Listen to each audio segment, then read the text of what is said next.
다음에 저녁에도 왔네. 응? 늦게 왔는데요. 말할 게 있는데 말해도 돼요? 얘기해 보세요. 저희 아까는 식구를 기도를 해주셨는데요. 저희 아빠는 천국에 있으니까 그냥 내두시는 거. 그러니까 봐봐, 기도가 네. 이제 지금 이제 아버지는 예수님 믿고 지금 천국에 계시면 가장 좋은 데 계시거든. 그러면은 아무 걱정이나 필요 있는 그런 게 전혀 없는 거야. 그러니까 오히려 기도가 필요한 사람들은 누구냐면 이 땅에 남아있는 사람들. 그러니까 걱정을 해도 우리 자녀들이 천국에 계신 분들 걱정해서 기도할 게 아니라 오히려 기도할 사람들은 천국에 계신 분들이 그 후손들 보고 아이고 제가 저러면 구원 못 받는데 하고 그렇게 걱정할 거리는 바로 천국에 있는 사람들 우리를 걱정해야 돼요. 그러니까 이제 우리 은경자매가 그 부분에 대해서 잘 모르니까, 그치? 잘 인식이 안 되니까 이제 그런 부분을 하는 건데, 진짜 기도가 필요한 사람들은 이 땅에 남아있는 사람들이 기도가 필요해. 그래서 이제 진짜 주님을 잘 믿고 주님 앞에 나아가야지. 그렇지 않으면은, 우리가 이제 어떻게 될지 몰라. 그러니까 아버지에 대해서는 걱정하지 말아요. 이제 본인이 진짜 아버지를 만날 수 있으려면은 진짜 이 땅에서 예수님 진짜 잘 믿어야 돼. 그리고 그래야만 동생들을, 만약에 저 은경자매는 천국 가는데 그 두 동생은 지옥 간다고 생각하면 기분 좋겠어? 그리고 이렇게 생각해 볼 수도 있어. 천국 갔더니 은경자매 혼자 가버린 거야. 그러면은 아빠가 뭐라 그럴까라는 거지. 너는 너 혼자 그렇게 믿고서 네 동생들이랑 왜 내버려두고 예수 믿게 안 놨냐고 막 혼나지 않을까? 그러니까 아버지를 위해서 기도하지 않았던 부분은 아버지 더 이상 기도가 필요 없는 분이에요. 기도는 뭔가 우리가 하나님 앞에 요구하는 거예요. 그치? 이렇게 했으면 좋겠어요. 이렇게 해주세요. 라고. 근데 그분은 기도에 대해서 기도할 부분이 없는 부분. 무슨 말인지 알았죠? 근데 이제 우리가 자꾸 그래도 그게 안 믿어지는 게 우리가 불교적인 사고방식을 가지고 있어서 그래요. 불교적인 사고방식은 뭐냐면 부모가 아니면 내가 아는 지인들이 이제 죽어서 이제 좀 안 좋은데 이제 지옥 같은 데 갔다 할지라도 이게 이제 거기서 이제 고통을 견디면 이제 몇 억 견디면은 이제 좀 더 좋은 쪽으로 가고 좀 더 좋은 쪽으로 가고 그러거든요. 그리고 또 이 땅에서 그 자손들이 또는 그 주위에 있는 사람들이 막 그 사람에서 공을 쌓아주는 거예요. 뭐 이제 시주를 한다거나 착한 일 한다거나 이제 막 그렇게 하면은 그것이 이제 그 공을 쌓아줬으니까 이제 그렇게 더 좋은 쪽으로 갈 수 있는. 근데 그런 어떤 불교적인 사고방식이 있다 보니까, 그러니까 내가 이 땅에서 이걸 잘하면은 부모님도 이렇게 더 잘 될 거다라는 이제 그런 사고방식. 그리고 이제 부모님이 이제 죽었으니까 제사 지내는 목적 중에 하나도 뭐냐면 부모님이 오셔서 우리 자손들 잘 보살펴달라는 복의 기원이거든요. 그러니까 술 들으면서 한 잔 드시고 그리고 또 오셔서 자손들하고 축복해 주시고 그런 의미로 제사를 드리거든요. 은경님이 안 그래요?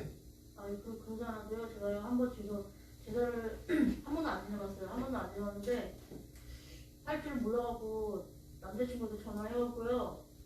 저는 안 하고요. 그냥 어떻게라도 시켜갖고 하고서 술을 더 주고 엄마 전화를 한 2번 정도 하고 그 한물 쓴 거 있잖아요. 그거를 가져가갖고 아파트 밑에 가서 태웠거든요. 태웠는데 그래도 교회 다니고 제사를 지내는 건 아닌데 제가 살아기 전에 뭐지 아빠한테 잘못한 것도 솔직히 많고 속도 많이 새겼는데 그래도 아빠한테 술 한잔 보이고 싶더라고요. 그냥 그래갖고 되게 거기서 이렇게 막 울고 그러진 않았는데 목욕 갔을 때는 진짜 막 이렇게 눈물이 너무 그래요. 통할 때마다 더 많이 울었어요. 인간적인 마음으로는 충분히 그럴 수 있거든요. 근데 이제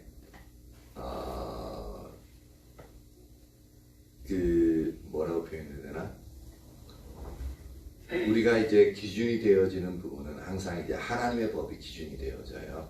성경에 있는 하나님의 진리가 기준이 되어지는데, 하나님의 기준은 이제 그런 것들은 이제 그러니까 죽은 신 또는 이제 우상, 이제 성경에서는 십계명에도 가장 크게 뭐냐면 나 외에 다른 신을 섬기지 말라라고 되어져 있어요.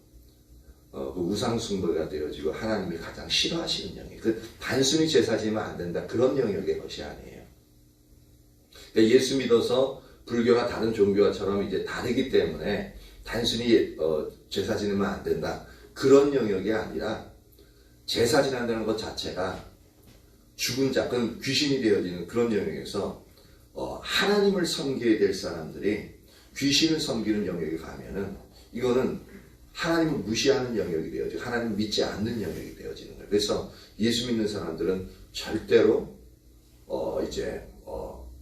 그러니까 우상에게 절하거나 귀신을 섬기는 일을 절대 하면 안 되는 이유가 바로 거기 있는 거예요. 그래서 일제시대 때도 천황을 신으로 모셨거든요. 그 인간인데 신격화시키는 거예요. 그러니까 신격화시키는 이유가 다 있어요. 왜냐하면 거기 절대 복종을 이제 모든 사람들이 그 무력으로 그 우리나라 백성을 억압하고 다른 나라 백성들 억압하는데, 거기서 일본의 말을 잘 들으려면 어떻게 돼요? 절대자가 있어가지고 거기에 절대적인 충성 복종하면은 다른 말들은 반역하지 않고 잘 듣겠죠. 그런 부분 때문에 살아있는 사람을 신격화시키는 거거든요. 천황을 신으로. 그래서 로마에 있어서도 황제를 신으로 칭합니다. 항상 이제 제국주의적이 되어질 때, 그러니까 큰 나라를 가지고 이렇게 크게 나갈 때 항상 그 통수권자를 신격화시킵니다. 그래야 나라를 통치하는데 쉽게 할 수 있어요. 그러니까 항상 그런 영역에서 예수 믿는 사람 딱 가면은 통수권자가 신이 아니라 예수가 신이다, 딱 그래 버리니까 이건 통치 기반이 흔들릴 수 있거든요. 그러니까 예수 믿는 이제 그 영역이 박해를 받는 이유 중에 하나 그겁니다. 지금 이제 공산주의가 기독교를 인정하지 않는 이유 중에 하나가 뭐냐면은 거의 이제 이게 이제 우상화 작업한다고 하거든요. 김일성, 김정일 부자를 그러니까 우상화한다는 것은 뭐냐면 신격화시키는 거거든요. 마찬가지로 지금 이제 공산주의에 있어서 그 통수권자를 신격화시킵니다. 절대 넘볼 수 없는. 그러려면은 절대신인 하나님이 동시에 공존할 수가 없습니다. 왜냐면 절대신 하나님을 믿으면은 하나님의 법을 따르기 때문에 공산주의에서는 당에 있어서 그 최고 수령의 말을 듣지 않게끔 되어집니다. 그러니까 공산주의와 기독교는 함께 할 수 없게끔 되어지는 거고, 그래서 그래도 교회는 있는데 교회는 모양적으로는 있을 수 있어요. 근데 진짜 성경이 말하는 대로의 교회의 기능을 하냐라는 거죠. 성경이 말하는 대로 그렇게 예수님을 믿을 수 있느냐라는 거죠. 그런 부분에서 우상을 섬긴다는 것 자체가 얼마나 위험한 거 하나님 싫어하시는 건지 알 수가 있는 겁니다. 그래서 우리가 흔히 이제 부모님에게 전하는 그런 의도 자체는 좋은데 근데 그들을 놓고 돌아가신 분을 놓고 이제 애곡해하고 슬퍼하고 또 그들에게 이제 제사진을 하는 모든 부분들이 이제 우상을 섬기는 영역들입니다. 그래서 우리가 예수 믿는 사람들은 일제시대 때부터 그 영역에 대해서는 철저하게 목숨을 내걸고 우상을 섬기지 않았던 이유가 거기 있고, 성경의 인물들도 우상을 섬기지 않았던 이유가 바로 거기 있는 겁니다. 그러니까 우리는 그런 부분에 대해서 분명히 알아야 되고 이제 그런 영역을 이제 철저히 지켜야 돼요. 그럼 돌아가신 부모님은 어떻게 할 거예요? 그냥 이제 우리 기억 속에서 기억하고 진짜 부모님이 내가 살아계실 때도 제대로 못 해드렸는데 돌아가신 부모님이 실제로 돌아가신 부모님, 그래서 마음이 아플 수 있잖아요. 근데 그 부모님은 예수님을 믿든 예수님 믿지 않든 지금 천국이나 지옥에서 영원히 살아계십니다. 그것도 지옥에서는 영원히 고통받으면서, 아까 이제 부자와 나사로 얘기 우리가 살펴봤잖아요. 부자는 지옥에서 영원히, 불구덩이 속에서 영원히 살아요. 그리고 예수 믿은 나사로 같은 경우는 천국에서 영원히 위로와 안식을 받으면서 삽니다. 부족한 게 없어요. 거지 나사로 같은 경우는 천국에서.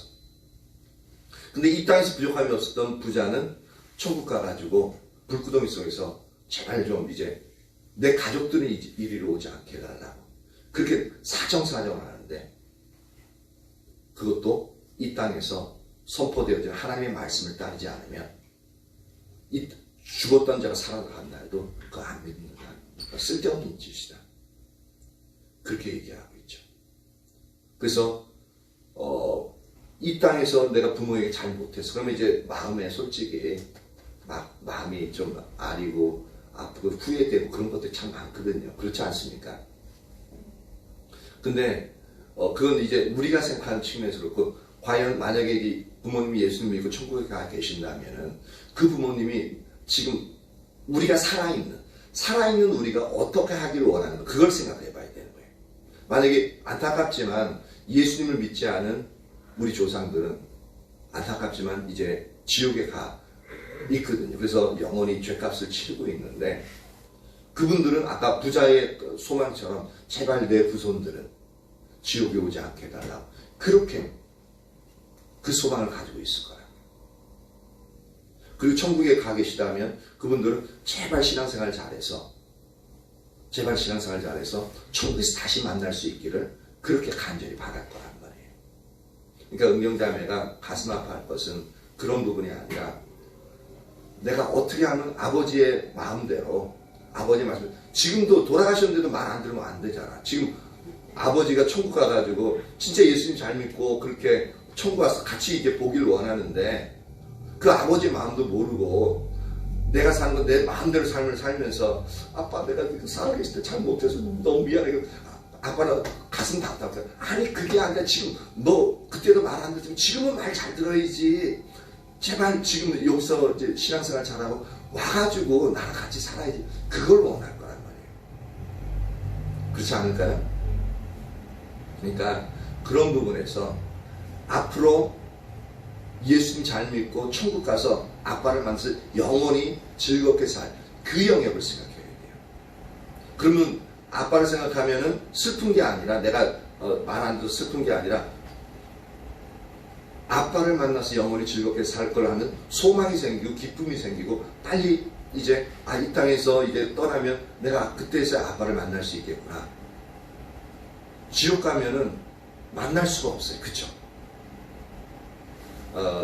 이 얘기 나오는데, 이제 제가 어머니 돌아갔을 때 너무너무 가슴이 아팠어요. 근데 돌아가시기 전에 혼수 상태에 있을 때 너무 가슴이 아프고, 그 중환자실에 이제 딱 계시는데 진짜 너무 가슴이 아프고, 이 살아계실 때도 제대로 못했는데 이게 누워서 돌아가시는 분도 의식이 없이 이렇게 혼수 상태로 계시는 부분 보니까 진짜 가슴이 아팠거든요. 그래서 이제 어머니 얼굴 보면 중환자실이 면회 시간이 또 제한되어져 있잖아요. 그래서 막 이제 눈물도 흘리고 막 이제 애통해하고 그랬었는데, 근데 몇 번째 들어갔을 때는 모르겠는데 어느 순간 딱 가서 막 또 어머니 얼굴만 보면 막 가슴이 아픈 거예요. 근데 갑자기 제 마음속에 어떤 음성이 들리냐면, 야, 천국 가면 볼 텐데 뭐가 그렇게 가슴이 아프냐. 그러니까 저는 이제 이 땅에서 헤어지고 이렇게 어머니가 누워 계신 그 모습만 가지고 그게 마음이 아팠던 거거든요. 누구나 아마 다 이제 부모님이 이제 그런 모습 보였으면 이제 누구나 다 그럴 겁니다. 근데 하나님이 천국 가서 볼 텐데 뭐 그렇게 슬프냐라는 거예요. 근데 그 부분이 딱 마음에 와닿은, 그렇게 말씀하시는데 딱 생각해보니까, 아 맞다, 어머님 먼저 가시는 거고 나도 좀 있으면 뒤따라 갈 텐데 같이 천국에 가서 천국에서 진짜 아름다운 모습은 멋진 모습으로, 지상에 이 땅에 살 때 그 모습이 아니라 진짜 아름답고도 예쁜 모습 만날 텐데 왜 내가 이렇게 슬퍼해야 되는가, 그 생각이 딱 들더라고요. 그때부터는 제 마음속에 있던 그 슬픔, 아픔, 그게 싹 사라져 버리더라고요. 사라지고 하늘에 가서 어머니를 다시 뵙자니까 너무 기쁘더라고요. 그 다음부터는 한 번도 울거나 그러지 않았어요. 그래서 어머니가 이제 그날 이제 저녁 9시인가 10시에 이제 소천을 하셨는데 제 마음속에는 어떤 슬픔도 없더라고요. 슬픔도 없고, 그리고 장례 치른 내내 슬픔 없이 오히려 좀 외람되지만 이제 다른 사람 보기엔 좀 그렇지만 그냥 웃고 다녔어요. 왜냐하면 어머니가 어디 계시고 내가 어디로 갈 줄 아니까, 그리고 그곳에 가면은 온전히 만날 줄 아니까, 만약에 어머니가 이제 지옥에 가신다면 그건 진짜 가슴 치고 통탄하고, 내가 목사하면서도 어머니 예수님 못 믿게 만들고, 그러면 진짜 그게 뭐냐. 근데 그게 아니라 하나님이 직접 그 부분을 갖다 깨닫게 해주시니까 너무너무 좋았거든요. 왜냐하면 우리는 여기서 끝나는 게 아니라 천국 가서 영원히, 그것도 나이 드셔가지고 병들어서 이렇게 막 초췌한 모습, 그걸로 있는 게 아니라 천국에 가면 가장 아름답고 가장 건강한 그 모습으로 다시 만날 수 있어요. 그럼 얼마나 감사할 일입니까? 기뻐해야 될 일이에요. 천국에 계신 분들 우리를 염려할 일이지, 우리가 천국에 계신 분들 염려할 거리가 없는 거예요. 그러니까 그때부터는 기뻐할 수 있었습니다. 그러니까 은경자매도 그 소망을 가지고 있었어요. 그러면 이 땅에서 해야 될 일이 더 뭔지 더 보여요. 동생 두 사람 가장 사랑하는 은숙자매 지옥 가게 내버려둘 거냐. 좀 이제 많이 다투지만 은정자매 지옥 가면 좋겠냐. 아니지. 그럼 어떻게 해야 돼? 이 땅에서 지금 은경자매 예수님 잘 믿으면서 어머니 잘 돕혀 기도해주면서 어머니 맑은 정신 될 수 있도록 그렇게 기도하고, 그 다음 은숙자매나 은정자매 진짜 예수님 믿고 총 같이 갈 수 있도록 그렇게 기도해야 되는 게 은경자매가 해야 될 일이죠. 그쵸? 천국 가서 혼날 수 있다니까. 아빠한테. 근데 가끔씩은 진짜 아빠 사람들 저한테 잔소리도 되게 많이 했거든요. 많이 했는데 어떨 때는 이렇게 아빠 잔소리가 듣고 싶을 때가 있어요. 근데 몇번 소리 푸고 막 그러는 건 있는데 그래도 저도 똑같은 자질이다 보니까 그냥 잔소리하면 좀 듣기 싫고 막 그러는데요. 그게 더 잘 되라고. 그래요. 충분히 이해할 수 있어요. 오히려 아빠 잔소리를 내가 더 많이 하잖아. 은경자매 나한테 혼 많이 나잖아. 그치? 아마 다른 사람이 은경자매 제가 하듯이 했으면은 은경자매 성격에 가만히 안 있을 것 같아요. 그렇지 않아? 오히려 그렇게 생각해. 내가 대신 그렇게 해줄 테니까. 네, 이게 지금 이렇게 얘기를 나눴지만 이게 보통 일이 아닙니다. 우리 주위의 친척이나 우리의 자매들, 우리의 또한 자녀들이 예수님 안 믿는 그런 상태가 있다면, 나만 천국 가고 내 자녀들은 지옥 간다면 그게 얼마나 진짜 가슴 찢어질 일이냐고요. 그렇잖아요. 그죠? 그래서 내 가족 중에 예수님 믿지 않는다 그러면 진짜 눈물 흘리면서 기도가 하고, 그리고 그 일로 인해서 애통해야 하고 예수님 믿을 수 있도록 우리가 그들을 위해서 기도해야 될 그런 부분이 진짜 필요합니다. 우리가 지금 천국과 지옥에 대한 우리가 경험해보지 못하고 실제로 우리가 인식하지 못해서 그냥 이렇게 편안하게 있고, 이 땅에서 잘 되는 이제 문제 안 일으키고요. 뭐 그래도 착한 아들이다, 착한 딸이다 이제 얘기하는데, 진짜를 봐야 되는 거예요. 진짜 이제 몇십 년 후면은 이 땅에서 생명이 마감되어질 텐데, 그때 진짜 천국이 있고 진짜 지옥이 있는데, 자기는 예수님 믿어서 천국에 간다고 치더라도 그 남아있는 사람들, 남아있는 아내나 남편이 만약 지옥 간다면 그건 어떻게 할 거예요? 그건 상당히 어떻게 보면 하나님의 백보자 앞에 심판받을 때 네 남편을 위해서 넌 뭐했니? 네 자녀들을 위해서 넌 뭐했니? 네 아내를 위해서 너 뭐했니? 그렇게 너에게 생명을 주면서 그들 천국으로 이끌 수 있도록 그렇게 그 기간들을 줬는데 너 진짜 뭐했니? 라는 책망을 들을 수 있다. 물론 나 자신은 예수 믿어서 갔는데 그 부분에 대해서는 올바르게 행하지 못한 거잖아요. 그쵸? 올바르게 행하지 못하고 올바르게 내가 예수님을 믿는 모습을 보여주지 못하니까 내 자녀들 또는 내 아내나 남편이 그렇게 예수님을 믿지 못하는 자리에 있게 되는 게 바로 나로 말미암아 그렇게 되는 게 아니냐라는 거죠. 우리가 항상 배우듯이 아브라함의 복의 근원이었듯이 우리 하나님은 우리 자신을 우리가 복의 근원 되기를 원하셔요. 그래서 나로 말미암아 주위에 있는 사람들이 예수님 믿기를 원하시는 거거든요. 근데 그 일들을 우리가 얼마나 행했느냐라는 거죠. 그래서 사도행전 16장에 그렇게 하고 있죠. 주 예수를 믿으라. 그리하면 너와 내 집이 구원을 받아야 돼. 그러니까 너로 말미암아 예수 믿는 너로 말미암아 네 집 전체가 구원을 받으리라고 말하고 있어요. 근데 나만 믿었어. 그럼 그 약속은 어떻게 되냐고요. 하나님의 의도는 내가 예수님 믿음으로 말미암아 주위에 있는 가족들이나 모든 사람들이 예수님 믿기를 원하는데 나만 믿었어. 그러면 그 부분을 책망받지 않겠느냐라는 거죠.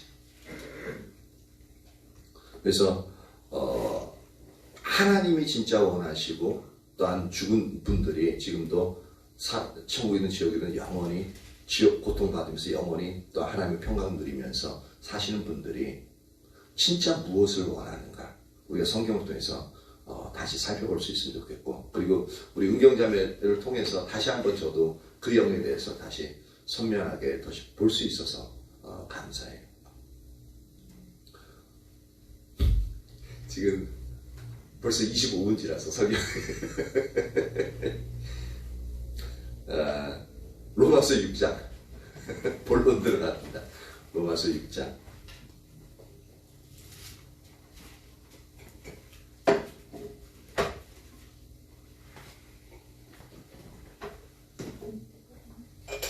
은경자매 이렇게 오니까 좋네. 네.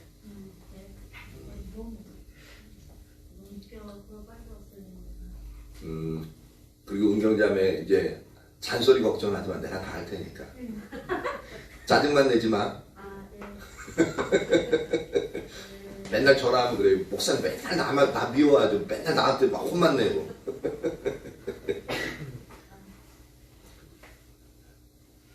은경자매 내 마음 알지? 미워서 그러는 거 아니라는 거 잘 알지? 응, 그러니까.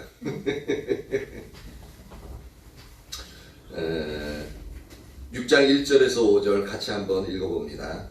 로마서 6장 1절에서 5절 시작. 그런즉 우리가 무슨 말을 하리요? 은혜를 더하게 하려고 죄에 거하겠느냐?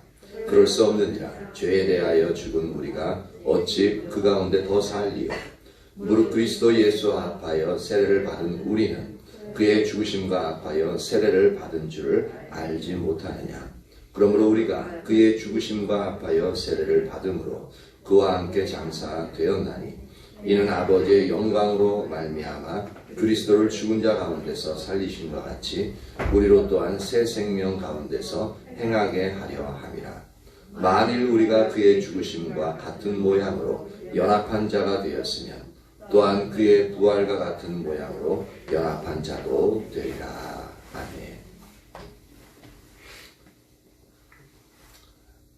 지금 이제 줌으로 들어오신 이제 김미숙 성도님 반가워요. 인사가 늦었습니다.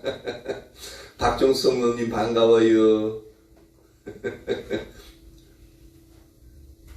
아까 얼굴 보이셨는데.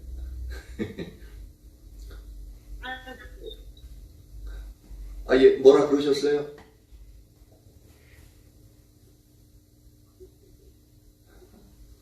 잘 안 들려서.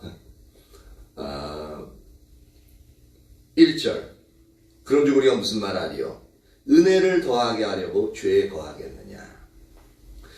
왜 이런 말이 6장 1절에서 이어지고 있냐면은 5장 이제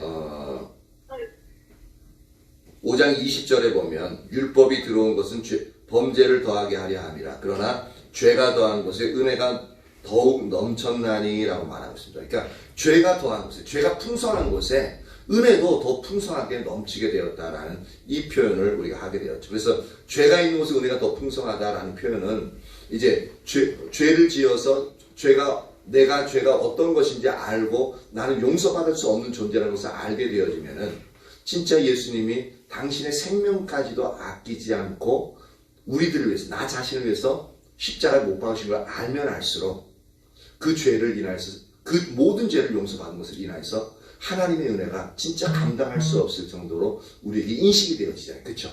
그러니까 죄가 더한 곳에 은혜가 더욱더 넘쳤다라는 표현을 쓰는 겁니다. 그렇다 그것은 죄를 계속적으로 지어도 된다. 하나님의 은혜를 더 체험하기 위해서 죄를 더 많이 지어야겠다 라고 하는 것은 원래 하나님 말씀하신 의도와는 전혀 다른 부분이죠. 이제 그 부분 때문에 그런즉 우리가 무슨 말 하리요? 은혜를 더하게 하려고 죄에 더하겠느냐. 그러니까 은혜 더 경험하려면 죄를 더 짓는 자리에 있어도 되겠네? 라고 그렇게 말하는 자가 있다라는 거예요. 그렇게 마음의 생각을 가진 자가 있다라는 겁니다. 그건 말이 안 된다. 은혜를 더하게 하려고 죄에 거하겠느냐. 즉 죄를 계속적으로 짓겠느냐라는 거예요. 그러면서 그렇게 질문하고 나서 2절에 뭐라고 하냐면 그럴 수 없느니라. 죄에 대하여 죽은 우리가 어찌 그 가운데 더 살리요. 그러니까 이렇게 선언하고 있습니다. 우리는 죄 가운데 더 이상 거할 수 없는데, 왜냐하면 죄에 대해서 죽었다라고 선포하고 있습니다. 누가? 우리가. 그러니까 죄에 대해서 죽었다라는 얘기는 뭐냐면 우리가 죄를 지을 수 있다 없다? 또 조금 더 완화시킨다면 죄를 지어야 한다, 짓지 말아야 한다? 짓지 말아야 한다는 얘기죠. 그리고 죄를 지을 수 없다라는 얘기가 이 문장만 보면 그렇게 되어집니다. 그렇죠? 그러면서 어찌 우리가 그 가운데 더 살리요. 그러니까 죄를 지으면서 살아서는 절대 안 된다는 얘기죠. 근데 우리가 실제 우리의 삶의 모습을 보면 죄를 안 지고 살아갈 수 있습니까? 하루라도 죄를 안 지고 살아갈 수 있느냐라는 거죠. 물론 이제 우리 행동적인 측면으로 죄를 안 지을 수는 있어요. 그렇죠? 그건 좀 쉬워요. 이전보다는 예수님을 안 믿기 전보다는 행동적으로 이제 좀 선을 행하고 또 이제 죄를 안 짓는 그 영역은 충분히 이제 할 수 있는 영역들이 있습니다. 그런데 죄의 영역이, 성경이 말하는 죄의 영역이 행동의 영역만 있다면 어느 정도 가능성이 있어요. 그렇죠? 그런데 성경이 말하는 죄의 영역은 우리 마음에 품은 생각들, 우리가 생각하고 그다음 우리가 말하는 것들, 그 모든 것들이 다 포함이 되어져요. 그리고 또 죄의 영역이 뭐가 있냐면 하나님이 말씀하시는 그 말씀, 의도하신, 나를 보시면서 오전에 그 기도했잖아요. 하나님이 나를 보시면서 세워놓으신 그 삶의 계획들, 하나님의 목적들, 그 목적대로 삶을 살아가지 않는 것조차도 우리에겐 하나님에 있어서 죄의 영역으로 딱 규정이 되어집니다. 그런 부분으로 본다면 죄를 안 지을 수 있겠느냐라는 거죠. 그러면은 이거 어떻게 하면 되냐라는 거죠. 분명히 죄에 대해서 죽었다고 해놓고서 우린 죄 가운데 살 수밖에 없다고 하면 이게 완전히 성경의 논리가 완전히 뭐 어떻게 표현해야 되냐면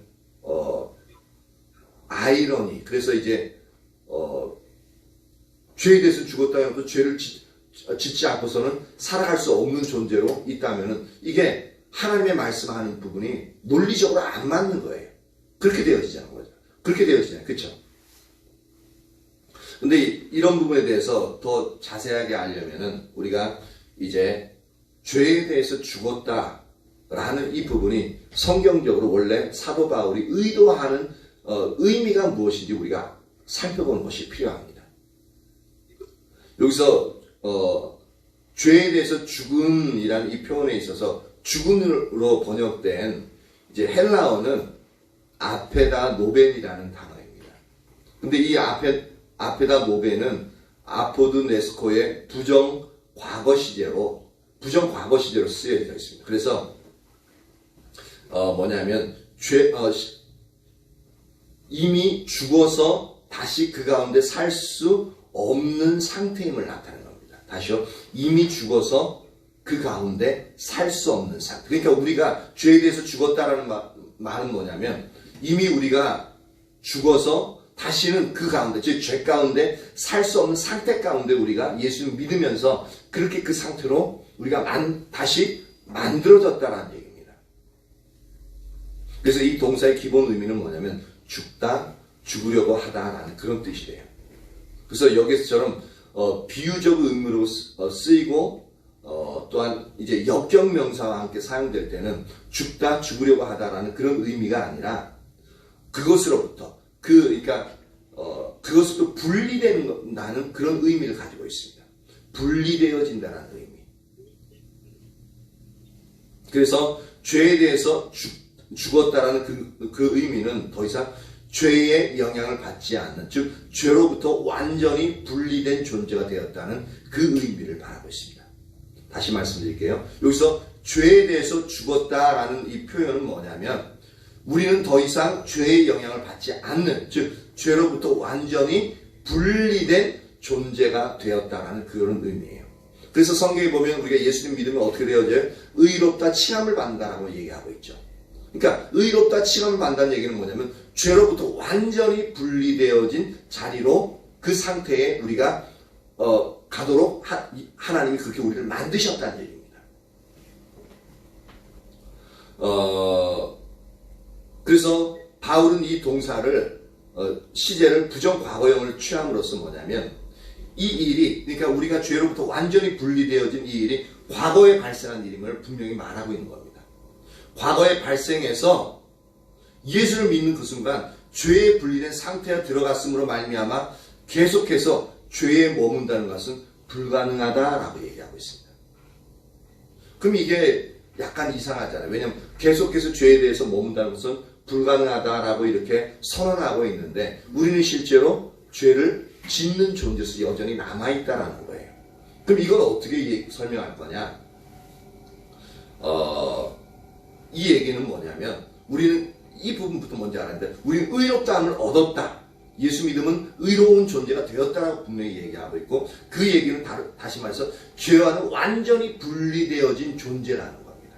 그래서 죄의 영향력을 죄의 영향력으로 인해서 죄의 종이 되어지지 않는 신분이 되어졌다는 얘기입니다.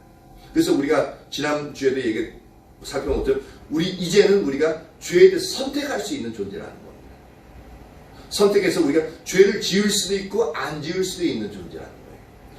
근데 예수님 믿기 이전에는 죄를 안 짓고 싶어도 안 지을 수 없는 존재라는 거예요.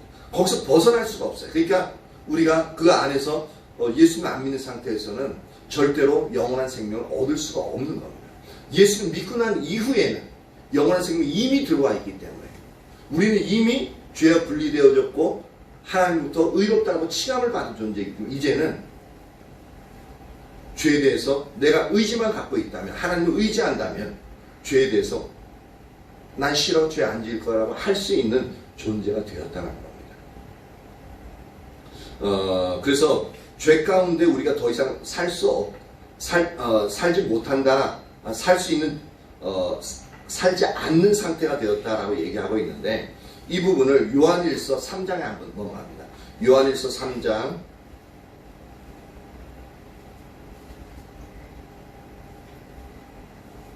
요한일서 3장 5절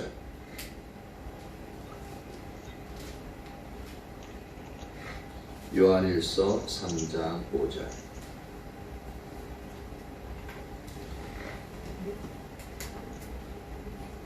요한일서 3장 5절 같이 한번 읽어봅니다. 그가 우리 죄를 없애려고 나타나신 것을 너희가 아나니 그에게는 죄가 없으니라. 6절 그 안에 거하는 자마다 범죄하지 아니하나니 범죄하는 자마다 그를 보지도 못하였고 그를 알지도 못하였느니라. 이것을 보면 예수님이 우리 죄를 없애려고 나타나셨다라고 말하고 있고, 그리고 예수님은 죄가 없다라고 말씀하고 있죠. 그렇기 때문에 그 안에, 즉 예수님 안에 거하는 자는 범죄하지 않는다. 왜? 예수님은 이제 죄가 없으신 분이라고 했잖아요. 그렇죠? 그러니까 예수님 안에 거하면서 죄를 짓는다는 것은 논리적으로 말이 안 되죠. 근데 이것은 우리가 그러면 죄를 한 번도 짓지 않아야 되느냐라는 그런 문제가 되어지는 겁니다. 이 부분이 논리적으로 약간 이제 우리가 이해 안 될 수도 있는데, 실제로는 하나님이 우리를 죄를 짓지 않는 상태의 존재로서 죄와 분리된 상태로 만드셨어요. 그리고 의롭다고 칭하셨어요. 의롭다는 것은 죄를 짓지 않는다는 얘기거든요. 죄와는 상관없다는 얘기예요. 그런데 여전히 우리는 죄를 짓는 자리에 있잖아요. 근데 성경은 뭐라고 말하냐면 우리가 죄를 지을 수밖에 없는 존재라는 것도 인정하고 있습니다. 왜냐하면 6절에 보니까 그 안에 거하는 자마다 범죄하지 아니하는, 우리나라 한글로만 보면은 이것을 예수님 믿으니까 죄를 짓지 않는다는데 우리는 여전히 죄 지으니까 예수님 믿지 않는 거네? 라고 생각할 수 있는데, 이것은 그런 의미가 아니라 헬라어나 영어 성경에 보면 이 부분을 어떻게 표현하고 있냐면은 영어 성경의 표현을 빌리자면 이렇습니다. keeps on sinning이라고. keep on이 어떤 의미냐면 계속해서 무언가를, 그러니까 주어가 계속해서 지속적으로 행하는 것을 말하고 있습니다. 그 sinning은 뭐냐면 죄를 짓는다는 의미입니다. 그래서 우리가 여기서 한글로는 범죄하지 아니하나니라는 표현이 원래 헬라어의 표현은 뭐냐면 계속해서 죄를 짓지 않는다라는 표현입니다. 그래서 예수님 안에 거하는 자마다 계속해서 지속적으로 범죄하지 않는 자라는 겁니다. 그래서 육신이 연약하기 때문에 죄를 지을 수는 있다는 것을 내포하고 있습니다. 하지만 우리가 지속적으로 계속해서 똑같은 죄를 계속적으로 반복하고 우리가 살아가는 일평소 동안 계속적으로 죄를 짓는 자는 그것은 허락되지 않는다는 얘기입니다. 왜냐하면 범죄하는 자마다, 즉 지속적으로 죄를 범하는 자마다 그를 보지도 못했고 그를 알지도 못하는 겁니다. 즉 이 얘기는 뭐냐면 그는 진짜로 예수님 믿는 게 아니라는 겁니다.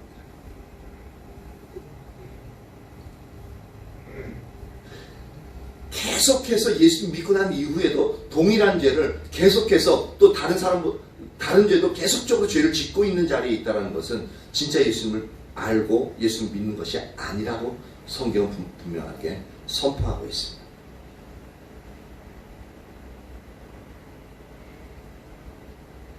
8절, 죄를 짓는 자는, 즉 계속해서 죄를 짓는 자는 말하고 있습니다. 여기서 영어는 이렇게, 이제 헬라어도 그렇지만 영어는 이렇게 번역하고 있어요.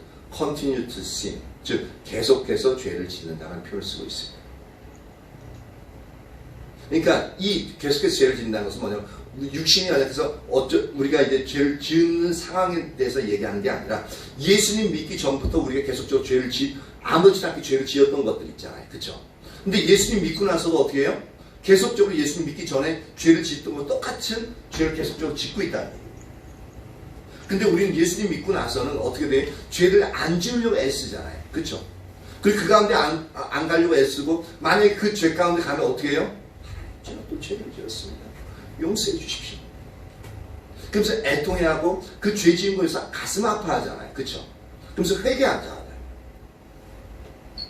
그런 상태가 아니라 예수님 믿기 전이나 예수님 믿고 난 이후나 똑같이 죄를 계속적으로 짓고 있는, 바로 그 영역을 말하고 있습니다. 이렇게 죄를 짓는 자는 마귀에게 속해 있다는 거죠. 예수님 믿는다고 하고 교회 다닌다고 하면서도 그것은 거짓말이라는 거예요. 마귀에게 속하였나니 마귀는 처음부터 범죄함이라. 하나님의 아들이 나타나신 것은 마귀의 일을 멸하러 하심이라. 하나님께로부터 난 자마다, 즉 예수님을 믿고 구원함을 얻어서 의롭다함을 얻고 하나님의 자녀가 된 자마다 죄를 짓지 아니하는, 여기서도 마찬가지로 뭐냐면 죄를 짓지 않는다는 것은 계속적으로 예수님 믿기 이전과 동일한 죄를 갖다가 그렇게 예수님 믿으면서 똑같이 죄를 짓는 그런 영역을 말하고 있습니다. 그렇게 죄를 짓지 않으니 이는 하나님의 씨가, 하나님의 씨는 예수 그리스도를 말하고 있죠. 지금 현재로서는 예수 그리스도의 영, 즉 성령님이 우리 안에 거하시다. 그렇죠? 그 하나님의 씨가 그의 속에 거함이에요. 그도 범죄하지 못한 것, 즉 예수 그리스도의 영, 성령님도 범죄하지 못하는 것은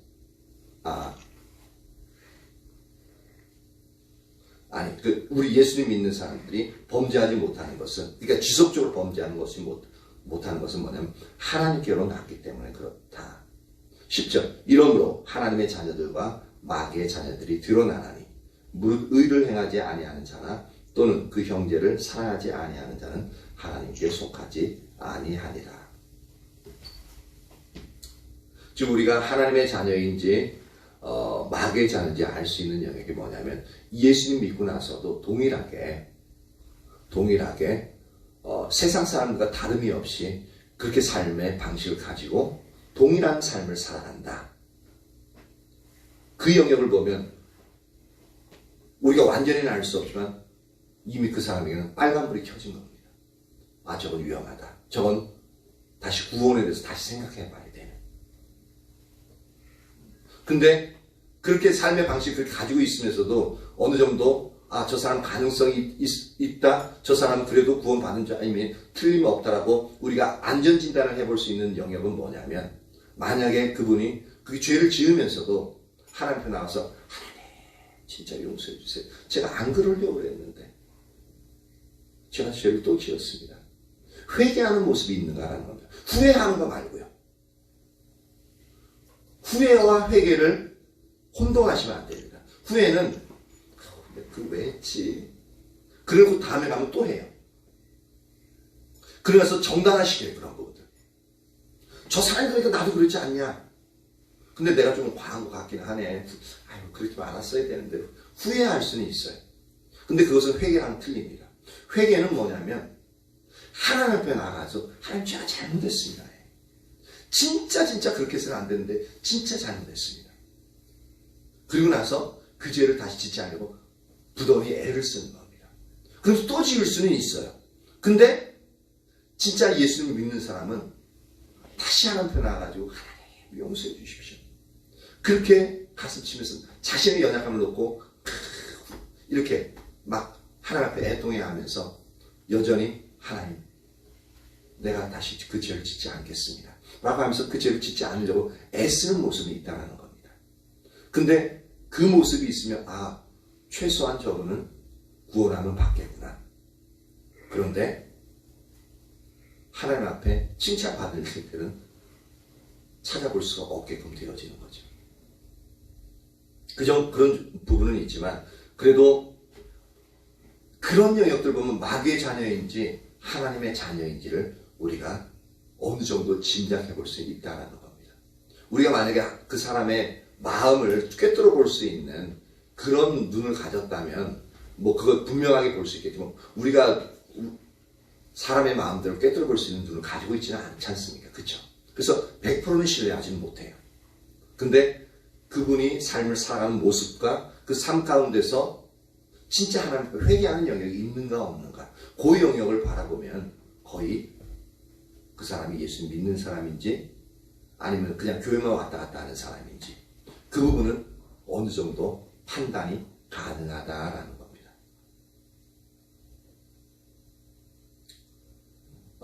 이처럼 이제 로마서 6장 다시 돌아가서 6장 2절에서 말하고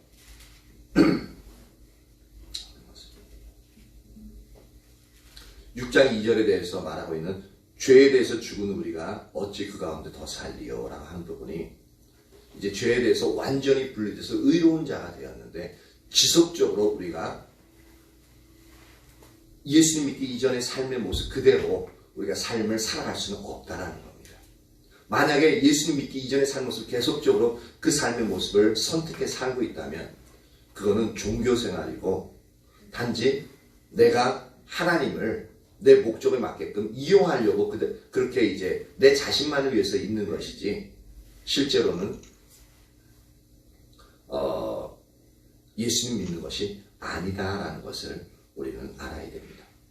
그래서 죄에 대해서 죽은 우리는 절대로 예수님 믿기 이전의 삶과 동일해서는 안 된다는 겁니다. 조금이라도 달라야지 삶의 모습이 동일하다면 실제로 나는 지금 예수님 믿고 있는 것이 아니다라는 것입니다. 그 부분을 이제 여기서 이야기하고 있습니다. 오늘은 여기까지만 해야겠네. 더 이제 살펴보려 했는데 시간이 많이 지나가지고 그래서 우리가 살펴볼 것, 우리가 인식해야 될 것은 예수님을 믿는 우리에게는 우리가 연약해서 죄를 지을 수밖에 없는 그런 이제 세상과 죄 가운데 있는 세상 가운데 있고 우리의 육신도 연약해서 죄를 지을 수밖에 없는 존재라는 것을 우리가 인정할 수밖에 없어요. 근데 성경에서 말하는 것은 그것을 부인하는 것이 아닙니다. 죄를 하나도 짓지만 예수님 믿고서 완전히 180도 달라진 삶을 사는 것이 우리가 실제적인 목표이긴 하지만 그렇게 180도 달라진 완전히 다른 그러니까 예수님과 같은 삶을 사는 거죠. 그런 삶을 이 땅에서는 우리가 100% 그렇게 살 수는 없습니다. 그렇다 그것이 합리화되느냐? 그건 아닙니다. 은혜를 더하게 하려고 죄에 거하겠느냐? 그럴 수 없느니라고 분명히 선언하고 있죠.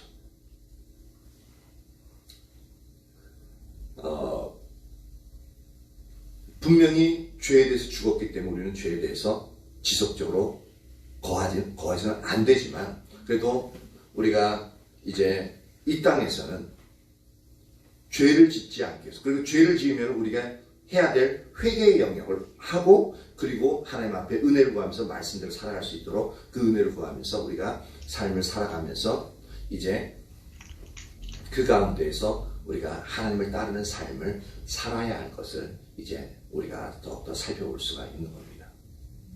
그래서 저와 여러분 모두가